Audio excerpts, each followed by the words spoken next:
ये इस वक्त की बात ने बेबदलें और शेयर करें।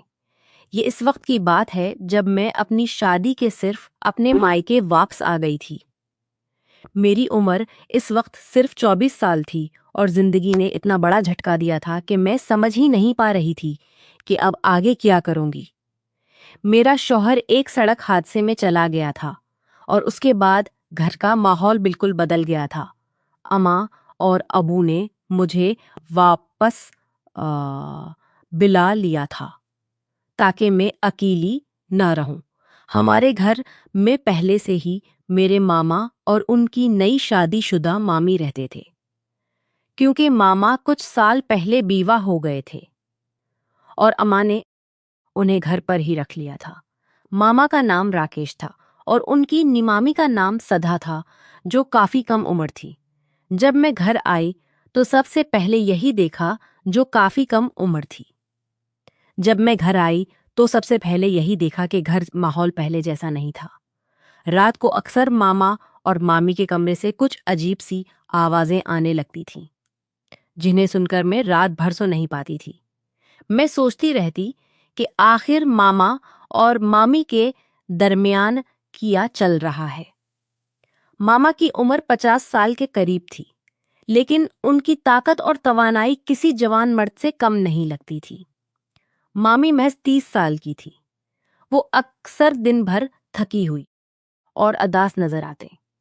कई बार मैंने उन्हें चिपके से रोते हुए भी देखा था, लेकिन मैं उन्हें चिपके से रोते हुए भी देखा था, लेकिन जब मैं पूछती तो वो बस मुस्करा कर टौल जाते। अम्मा ने मुझे बताया था कि मामा की पहली बेवी की मौत के बाद वो बहुत अकेले सिधा से शादी कर ली थी। सिधा मामी एक गरीब खानदान से थीं और इस रिश्ते को उन्होंने मजबूरी में कबूल किया था।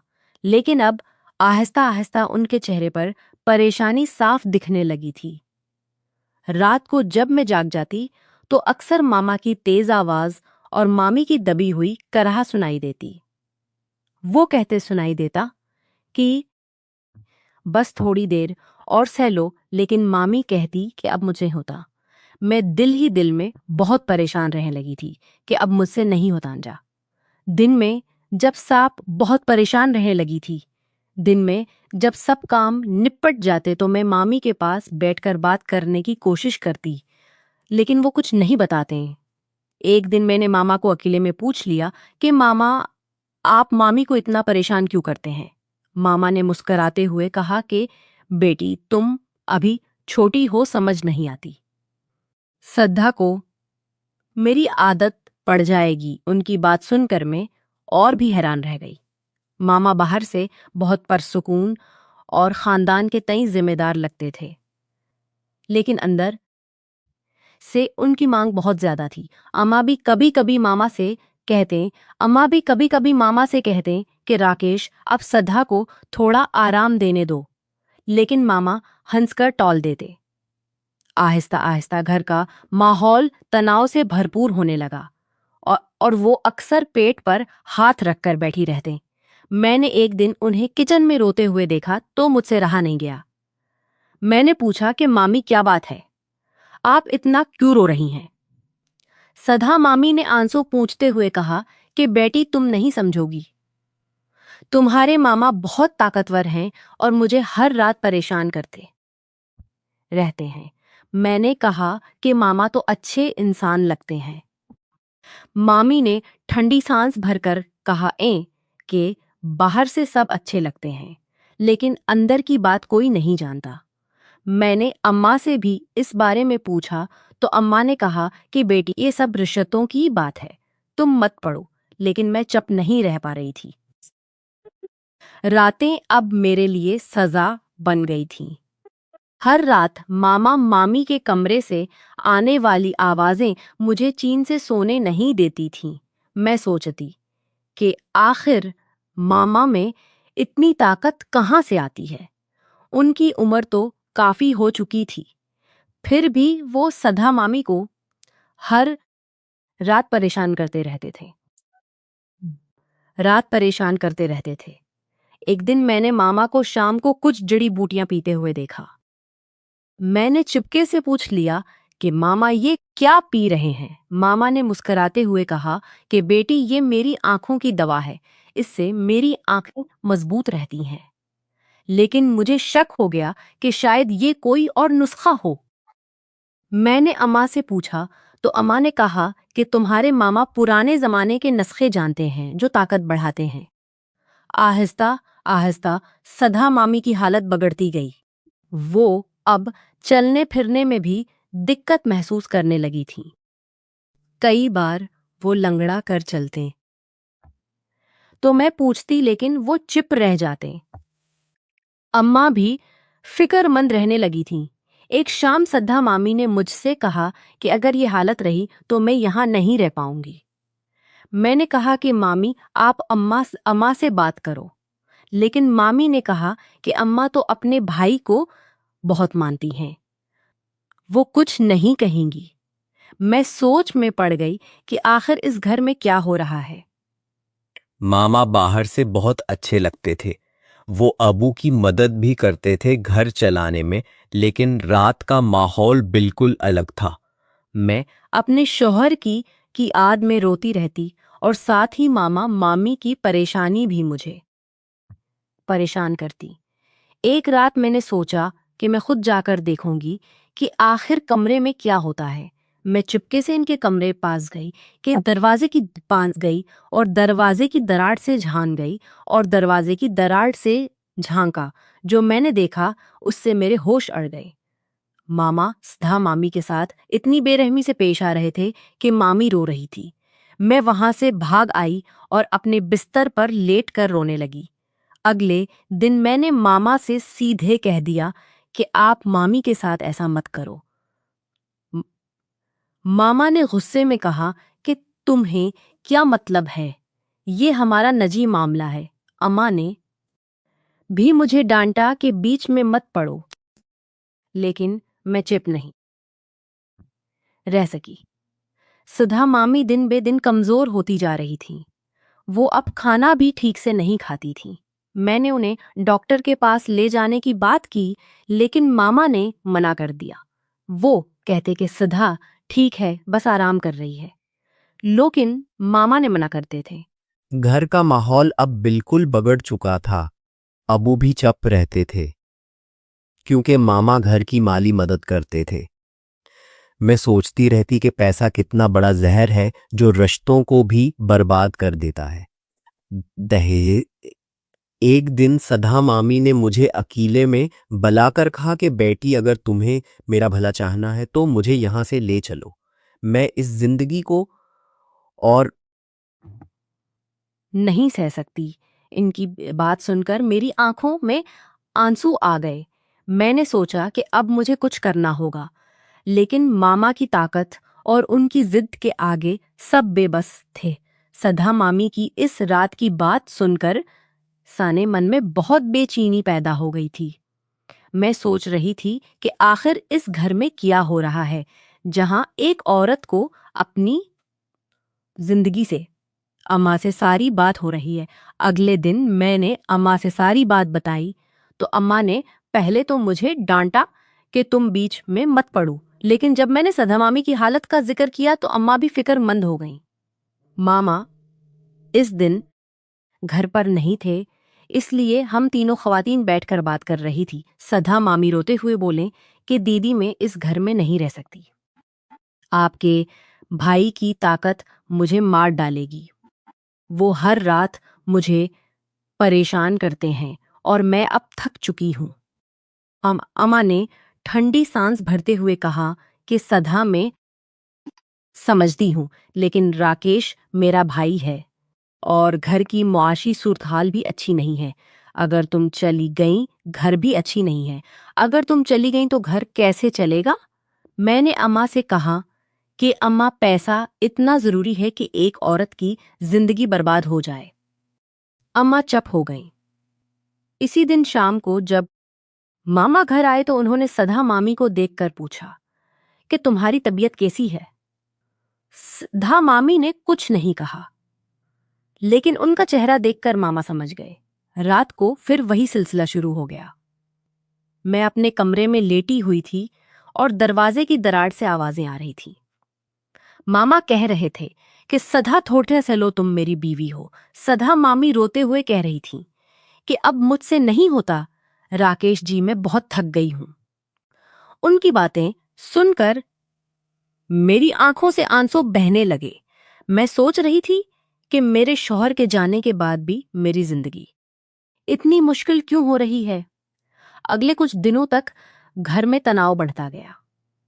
सदा मामी अब कमरे से बाहर भी कम निकलती थी। वो अक्सर पीठ पर हाथ रखकर बैठी रहते और चुपचाप रोती रहते। मैं उन्हें खाना खिलाने की कोशिश करती, लेकिन वो मुंह भी नहीं खोलते। एक दिन मैंने मामा को अकेले में पकड़ा और कहा कि मामा, आप मामी के साथ ऐसा मत कीजिए, वो बहुत परेशान है। मामा ने गुस्से में कहा कि परिया, तुम्हें क्या लगता है कि तुम सब समझ गई हो? सदा मेरी बीवी है और मुझे इससे जो चाहिए वो मैं लूंगा। उनकी बात सुनकर मैं डर गई। मामा की आंखों में वो चमक थी जो मुझे पहले कभी नहीं थी। अम्मा भी की अब इस बात को लेकर परेशान रही नहीं दिखी थी। अम्मा भी अब इस बात को लेकर परेशान रहने लगी थी। उन्होंने मामा से कई बार बात की, लेकिन मामा हर बार यही कहते कि ये हमारा निजी मामला है। अबू तो चुपचाप सब देखते रहते थे। क्योंकि मामा हारा बोझ मामा पर था, इसलिए कोई उनकी बात नहीं काटता था। मैं सोचती कि पैसा कितना खतरनाक हो सकता है। में सदा मामी की हालत अब और बगड़ गई। वो चलते फिरते भी दर्द महसूस करने लगी थी। एक रात उनकी तबीयत इतनी खराब हो गई कि वो बेहोश हो गई। हम सब घबरा गए। मामा ने उन्हें अस्पताल ले जाने से मना किया, लेकिन अम्मा ने जिद की और हम उन्हें अस्पताल ले गए। डॉक्टर ने जांच के बाद कहा कि सदा मामी को बहुत ज्यादा थकावट है और उनका जिस्म कमजोर हो चुका है। उन्हें पूरा आराम चाहिए। अस्पताल से घर आने के बाद सदा मामी ने फैसला कर लिया कि अब वो इस घर में नहीं रहेंगी। उन्होंने अम्मा से कहा कि दीदी, मुझे माफ कर दो, लेकिन मैं अब यहाँ नहीं रह सकती। मामा ने बहुत मुखालिफत की, लेकिन इस बार अम्मा ने भी सदा का साथ दिया। उन्होंने मामा से कहा कि राकेश, अब सिधा को छोड़ दो, तुम्हारी वजह से घर बर्बाद हो रहा है। मामा गुस्से में कमरे में चले गए और दरवाजा बंद कर लिया। इस रात घर में सनसनाटा छाया रहा। मैं सिधा मामी के पास बैठी थी और उन्होंने मुझे अपनी सारी कहानी सुनाई। उन्होंने बताया कि शादी के बाद पहले कुछ महीने तो ठीक थे, लेकिन फिर मामा की मांग बढ़ती गई। वो हर रात उन्हें परेशान करते और सुबह उठकर भी आम रवैया रखते। सिधा मामी ने कहा कि बेटी, तुम जवान हो रही हो, ऐसी जिंदगी मत चन्ना जहां औरत की इज्जत और सेहत दोनों खतरे में हों। उनकी बातें सुनकर मैं सोच में पड़ गई। मेरे मन में अपने शौहर की यादें ताज़ा हो गईं और मैं रो पड़ी। अगले दिन सदा मामी अपने मायके चली गईं। मामा बहुत गुस्से में थे। अगले दिन अम्मा ने अपने मायके अब नई शुरुआत करो। मामा ने उन्हें समझाया कि अब नई शुरुआत करो। मामा ने कुछ दिनों तक चुप रहकर गुजारा। वो अब बाहर से बातें करने लगे ताई घर का माहौल तनाव से भरपूर हो गया। घर का माहौल फिर से तनाव से भरपूर हो गया। मैंने अम्मा से कहा कि अम्मा, अब मामा को अकेला छोड़ दो, लेकिन अम्मा ने कहा कि बेटी, वो मेरे भाई हैं, मैं उन्हें अकेला नहीं छोड़ सकती। आहिस्ता आहिस्ता वक्त बीतता गया। सदा मामी ने तलाक ले ली और अपनी जिंदगी संभाल ली। मामा अब अग्गी बगड़ने लगी थे और उनकी हालत भी बगड़ने लगी थी। वो अक्सर अकेले में बैठकर सोचते रहते। एक दिन उन्होंने अम्मा से कहा कि अब मुझे कोई और शादी नहीं करनी, मैं अकेला ही रहूंगा। अम्मा को सुकून मिला। मैंने भी अपनी जिंदगी में आगे बढ़ने का फैसला किया। मैंने नौकरी शुरू कर दी और घर की जिम्मेदारी संभालनी शुरू कर दी। मेरा नाम परिया शर्मा है। मैं 22 साल की हूँ। लंबी कद वाली, बड़ी बड़ी काली आंखें और वो जिस्म का घमाव जो कपड़ों के अंदर भी अपनी मौजूदगी महसूस करवा देता है। कॉलेज के फाइनल ईयर में थी तब ये सब हुआ। लोग कहते हैं कि मेरी मुस्कुराहट में ऐसी चमक है जो लड़कों को पागल बना देती है, पर मैं खुद को बस एक नॉर्मल सी देसी लड़की समझती हूँ जो पढ़ाई के साथ साथ थोड़े से ख्वाब देखती हूँ। मैं बीएससी फाइनल ईयर में थी। हमारे कॉलेज के सबसे सख्त प्रोफेसर थे अर्जन सर। उम्र करीब 35 से 36 साल, लंबे कद के, चश्मा पहने और हमेशा एक ऐसी सीरियस मुस्कुराहट जो लगता था जैसे वो हर चीज को काट काट के देख रहे हैं। उनका सब्जेक्ट था एनवायरमेंटल साइंसेस। उनकी क्लास में टॉप करती थी, पर उन्हें लगता था कि मैं और स्मार्ट हूँ। मैं असाइनमेंट में मुझे एक्स्ट्रा सवालात देते थे। एक दिन क्लास उन्होंने मुझे रोक लिया। एक दिन क्लास के बाद उन्होंने मुझे रोक लिया। परिया, तुम्हारी रिपोर्ट अच्छी है कि जंगल इंसान को जिंदा रखता है या मार देता है, ये सिर्फ ड्रामाती नहीं, गलत भी है। जंगल न्यूट्रल होता है। जंगल न्यूट्रल होता है, तुम्हें असलियत समझनी चाहिए। मैं हंसी से बोली, सर आपको तो जंगल के बारे में इतना पता है जैसे आप वहां रहते हो। कभी गए हो जंगल में? उन्होंने आंख से ऊपर चश्मा किया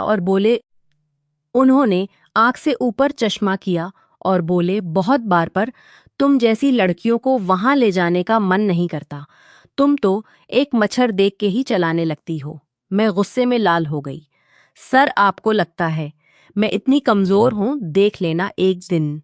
वो मुस्कुराए और बोले, चलेंगे एक्सपेक्टेड मस्परिया। अगले महीने एक नेशनल सेमिनार है मध्य प्रदेश के जंगल एरिया में। तुम्हारा नाम मैंने पहले ही शामिल कर दिया है, तैयार रहना। मैं सोच रही थी कि ये बंदा मुझे परेशान करने के लिए ये सब कर रहा है, पर अंदर से एक्साइटमेंट भी था। कॉलेज की और लड़कियां मुझे जल रही थीं। अर्जन सर के साथ सेमिनार लिखी। उसके बाद रोज क्लास में छोटी छोटी नोक झोंक होती। वो मुझे ड्रामाटिक कहते, मैं उन्हें जंगल का राजा कहती। कभी मैं उनके लेक्चर के बीच में हाथ उठा के पूछती, सर आप इतने सीरियस क्यों रहते हो? कभी हंसा हंसी मजाक नहीं आता? वो जवाब देते, हंसना तब आता है जब लोग अपनी जगह पर हों। तुम तो हमेशा लाइन क्रॉस करने की कोशिश करती हो। उनकी बात में एक डबल लेयर था जो मुझे समझ आ जाता था, पर मैं भी उन्हें जवाब देती, सर लाइन क्रॉस करना तो आप ही सिखा रहे हो मुझे। सर असाइनमेंट में एक्स्ट्रा लाइंस डाल देते हो। क्लास के लड़के हंस पड़ते। सर सिर्फ मुस्कुराते और अगला टॉपिक शुरू कर देते। हे, एक दिन लाइब्रेरी में हम दोनों किताबें ढूंढ रहे थे। मैं एक ऊंची शेल्फ से किताब निकाल रही थी। मेरी कमर थोड़ी सी तनी हुई थी। सर ने नीचे से कहा, परिया एहतियात से गर मत पड़ना, ऊपर से नीचे आने में बहुत फर्क होता है। उनकी आंखों में वो चमक थी जो थोड़ी शरारत भरी लगी। मैं नीचे उतर के बोली, सर आप तो हमेशा नीचे से ऊपर देखने के आदी हो। वो हंसे और बोले, ऊपर देखने के आदी हो। वो हंसे और बोले, तुम्हारी तरह चमकदार चीजें देखने का मन करता है। दूसरे दिन ग्रुप डिस्कशन था। मैंने अपना पॉइंट रखा तो सर ने काउंटर किया, बहस इतनी तेज होले पर या तुम्हें आग है, पर आग को काबू में रखना भी सीखो।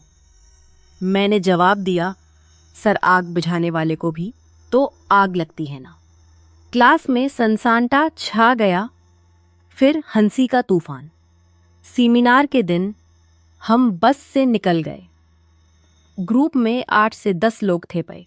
ग्रुप में 8 ले से पर्स पहुंचने के बाद हम अलग अलग सेशंस में मिल गए। शाम को रिटर्न जर्नी थी पर मुझे लास्ट मिनट एक फील्ड विजिट के लिए बुलाया गया। कुछ रियर प्लांट्स के सैंपल लेने थे। सर भी साथ थे क्योंकि वो एक्सपर्ट थे। हम जेप में जंगल की गहराई में घुस गए। ड्राइवर को रास्ता मालूम था, पर अचानक बहुत घना रोड नहीं दिख रहा। अर्जुन सर ने फैसला किया कि हम थोड़ा और अंदर जाएंगे क्योंकि सैंपल पॉइंट पास ही था। हम उतरे 200 से 300 मीटर अंदर गए, सैंपल कलेक्ट किए, वापस आए तो जेब गायब थी। ड्राइवर शायद कहरे में घबरा गया था। Phone signal zero. वही शुरुआत थी हमारी असली कहानी की। पहले तो दोनों गुस्सा किए। मैंने कहा, सर आपने ही कहा था अंदर, चलो अब देखो। सर तुम खुद एक्साइटेड थी सैंपल लेने के लिए, अब ड्रामा मत करो। जंगल न्यूट्रल है, याद है। हमने तय किया कि एक जगह रुक जाएंगे। सर अपने बैग से सर्वाइवल कट निकाली, छोटी सी टेंट चिट, कुछ एनर्जी बाज, वाटर प्योरीफायर टेबल्स। मैं उन्हें देख रही थी। कुछ एनर्जी बाज वाटर में देख रही थी। उनकी शर्ट थोड़ी टाइट हो रही थी जब वो टेंट लगा रहे थे। मैंने सोचा ये बॉडी तो सिर्फ लेक्चर नहीं, जंगल में भी काम आती है। रात भर हम बातें करते रहे। सर ने अपनी पुरानी यादें सुनाई। उनका बचपन एक छोटे से गांव में था, जहां उनके पापा स्कूल टीचर थे। उन्होंने बताया कैसे उनकी माँ जंगल के पास के इलाके से थी और उन्होंने बचपन से नेचर का सबक सिखाया था। पर यह जंगल सिर्फ दरख्त पौधे नहीं, वो एक माँ की तरह है। वो एक माँ की दलाती है, कभी डांटती है। मैंने भी अपनी बात की। सर मैं तो शहर की हूं, पर जब छोटी थी तो दादाजी के गांव जाती थी। वहां एक पुराना पीपल का दरख्त था। उसके नीचे बैठ के लगता था जैसे दरख्त मुझसे बात कर रहा हो। मैं उसे अपनी बातें सुना देती थी, स्कूल की, दोस्तों की, और कभी कभी जो कोई नहीं सुनता था। उन्होंने हंस के कहा, तो आज इसी दरख्त का बेटा मिल गया है तुम्हें। मैं शर्मा गई, बात अलग मूड में चली गई। मैं बोली, सर आप तो दरख्त से भी ज्यादा मजबूत लगते हो। रात भर यहां अकेली लड़की के साथ डर नहीं लगता। वो गहरी आवाज में बोले, डर तो लगता है, पर या पर जंगल में डर से ज्यादा जिंदा रहने की कोशिश करनी पड़ती है। तुम ठीक हो ना? ठंड तो नहीं लग रही? उन्होंने अपनी जैकेट मुझे दी। उन्होंने जैकेट मुझे दी। जब उन्होंने मुझे लिपेटने में मदद की, उनकी यानी की कमर पर थोड़ी देर रुक गई। मैं ने महसूस किया पर कुछ नहीं हुआ। सर फौरन हट गए और बोले, सो जा, कल सुबह निकलेंगे। अगला दिन, दूसरा, तीसरा, हम वहां पूरे 12 दिन तक फंसे रहे। पहले दिन हमने पानी का सोर्स ढूंढा, एक छोटा सा झरना। सर ने मुझे सिखाया कैसे पानी को प्योरीफाई करना है। जब मैं झक के पानी भर रही थी, मेरी गेले टॉप चिपक गई। सर ने नजर घमाई और बोला, परिया, फोक्स ऑन वाटर, नीचर के करोस पर नहीं। मैं हंस पड़ी। हम दोनों रोज छोटे छोटे काम करते। सर ने मुझे जंगल के खाने, योगा, पौधे सिखाए। एक दिन हमने एक बड़ा सांप देखा। मैं डर के उनके पीछे छप गई। उन पेट से मैं छिप गई। उनकी पेट से देखा था, इतने करीब से। सर ने आहिस्ता में बार, इतने करीब से। सर ने आहिस्ता से कहा, ड्रो मत में होना। उनकी आवाज में कुछ और था, पर उन्होंने फौरन मुझे आगे किया और सांप को दौड़ भगाया। रात को बातें। सर ने बताया उनकी शादी क्यों नहीं हुई। उनकी साबिका गर्लफ्रेंड ने उन्हें चेट किया था। वो कहती थी मैं बोरिंग हूं, सिर्फ पढ़ाई और जंगल। मैंने उनका हाथ पकड़ लिया। सर, बोरिंग इंसान इतना एडवेंचर नहीं कर सकते। उन्होंने मेरे हाथ दबाए, पर उसके बाद छोड़ दिया। दूसरे दिन बहुत गर्मी थी, हम दोनों थक गए। सर ने अपनी शर्ट उतार दी। सिर्फ बनियान में थे। उनकी बॉडी देखते ही मेरा दिल तेज धड़का। मैंने कहा, सर आप तो फिटनेस मॉडल लग रहे हो। वो हंस के बोले, और तुम मस इंडिया पर यहाँ क्राउन नहीं सर्वाइवल चाहिए। हमने जोक्स किए, गाने गाए जो मुझे याद थे, पुरानी यादें शेयर की। सर ने बताया कि इस कॉलेज के पहले इन्होंने मुझे देखा था और सोचा था ये लड़की क्लास को हल्ला देगी। मैंने कहा, और आपने तो मुझे हल्ला दिया, रोज ताने मार के। तीसरे दिन बारिश नहीं बल्कि तेज हुआ चली। हमने एक गफा जैसी जगह ढूंढी, वहां बैठ के सरगाह ढूंढी। वहां के सर ने मुझे सितारों के बारे में बताया। परिया देखो, आइए, तारे जंगल में अकेला होने पर लगता है पूरा ब्रह्मांड हमसे बात कर रहा है। मैंने इनके कंधे पर सर रख के सुन रही थी। उनकी सांसें सुनाई दे रही थीं।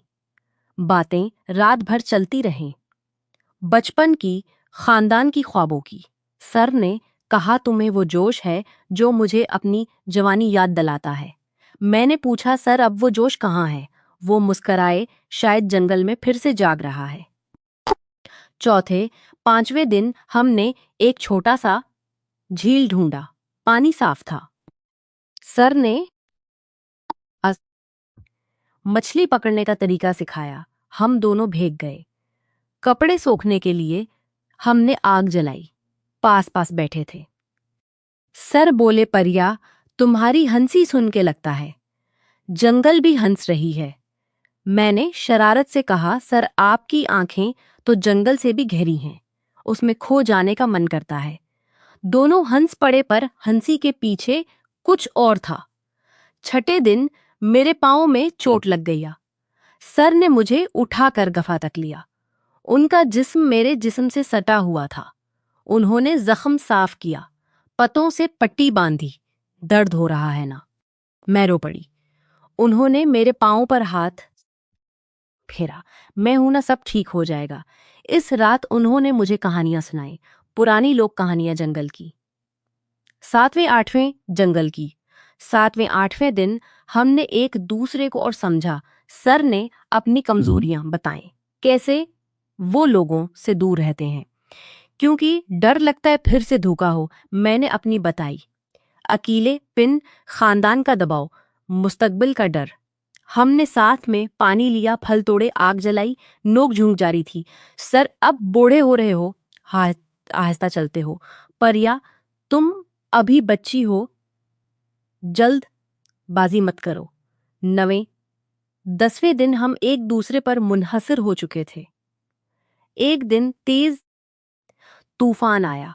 हम टेंट में बाहों में सिर्फ चुपक के बैठे। सर ने मुझे अपनी बाहों में लिया, सिर्फ हिफाजत के लिए। ड्रो मत परिया, ये भी गुजर जाएगा।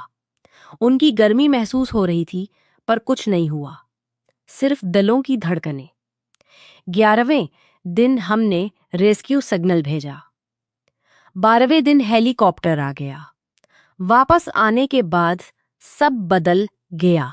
मीडिया ने हमें हीरो बना दिया, पर कॉलेज में अफवाहें फैल गईं। लोग बोलने लगे, जंगल में क्या क्या हुआ होगा। सर ने मुझे बुलाया और कहा, परिया तुम्हारी पढ़ाई खराब नहीं होनी चाहिए। मैं कुछ दिनों के लिए बैरून मुल्क जा रहा हूं, कनाडा में एक रिसर्च प्रोजेक्ट, वहां से राब्ता रहेंगे। मेरो पड़ी, सर आप जा रहे हो, हमने इतना साथ गुजारा। उन्होंने मेरा सर सहलाया। सर सहलाया, ये जंगल सिर्फ शुरुआत थी, असली जिंदगी अब शुरू हो गई है। सर चले गए। मैंने अपना फाइनल ईयर मुकम्मल किया, एक एनजीओ में जाबली, जहां इन्वायरमेंट प्रोजेक्ट्स होते थे। साल गुजरते गए। आज से 4 साल बाद मैं 26 साल की हूँ। दिल्ली में एक इंटरनेशनल कॉन्फ्रेंस में थी। मैं स्टेज पर अपना प्रोजेक्ट प्रेजेंट कर रही थी, jungle survival and human bonding. Presentation खत्म हुई तो ऑडियंस में से एक आदमी खड़ा हवा, लंबे बाल, चश्मा। वही पहचानी मुस्कुराहट अर्जुन सर, वही पहचानी मुस्कुराहट अर्जुन सर। पर अब वो सर नहीं, डॉक्टर अर्जुन शर्मा रेनाउंट इन मुझे बाहर बुलाया। कॉन्फ्रेंस के बाद उन्होंने लग रही हो और ज्यादा मजबूत। मैं हंसी और आप भी इतने ही। बोरिंग। हम दोनों बहुत देर तक बातें करते रहे। उन्होंने बताया कनाडा में उनका प्रोजेक्ट जंगल कंजर्वेशन पर था। मैंने अपनी लाइफ शेयर की। फिर उन्होंने एक छोटी सी डायरी निकाली। ये जंगल के 12 दिनों की डायरी है। मैंने दिन लिखा था, मैं पढ़ने लगी। इसमें सिर्फ एहतराम, ख्याल और आहिस्ता आहिस्ता प्यार था। कोई अजीब चीज नहीं, सिर्फ जज्बात। सिर्फ जज्बात। आखिरी सफ़े पर लिखा था, परिया जंगल ने मुझे सिखाया कि कुछ रिश्ते सिर्फ सर्वाइवल के होते हैं और सर्वाइवल के बाद प्यार आता है। मैं रो पड़ी। उन्होंने मुझे गले लगाया पहली बार इतनी देर तक, पर इस बार कोई अजीब सी बात नहीं, सिर्फ अच्छा एहसास।